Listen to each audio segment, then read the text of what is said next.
freedom is on the downswing, socialism is on the upswing. What what keeps you optimistic in your nihilistic optimism? Yeah, so first of all, look, I'm optimistic in the sense that the world is going to hell. We are all going to die. Nothing has meaning. So, like, hey, anything goes. Enjoy life. There's this. I'll give a family-friendly version of what Kashinath Singh wrote in Kashika. See, bhar mein jaye duniya, hum bajaye harmonia. So that's my personal philosophy.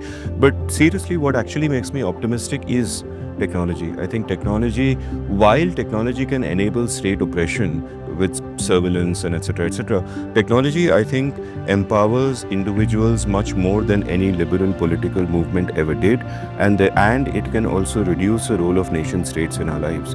Like in every field, whether it's media, entertainment, whatever, as I often say that the mainstream is crumbling. Similarly, I think even when it comes to geopolitics and all that, the mainstream is crumbling in the sense that, of course, nation states exist and they will exist and they are much stronger than they used to be, but their penumbra around my life is getting smaller and smaller and smaller. Most of my life, in a sense, is if I'm online, if I'm chatting with friends around the world, dealing with friends around the world, is outside the purview of the nation state. Less and less am I constrained and shaped by geography. Having spent the last 10 years working with startups, I think there are two things to it. The first is that the spirit of entrepreneurship in India has got unleashed. You cannot put it back in the bottle even if you want to. I don't think anybody wants to.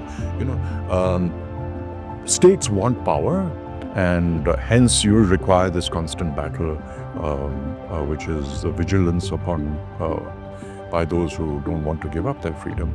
But also, a lot of what young people are doing today in entrepreneurship is moving so fast that the state ability to control them is lagging far behind. They become like the crooks, and the government is like the police, except they're not crooks. They're furthering the boundaries of economic progress, and they're moving really, really rapidly. So you're not going to put that genie back in the bottle. The other, and I think this is in some ways even more important, is that we're sitting in a new paradigm of the funding of entrepreneurship. Much more than technology, what I'm seeing is the way in which entrepreneurship is getting funded.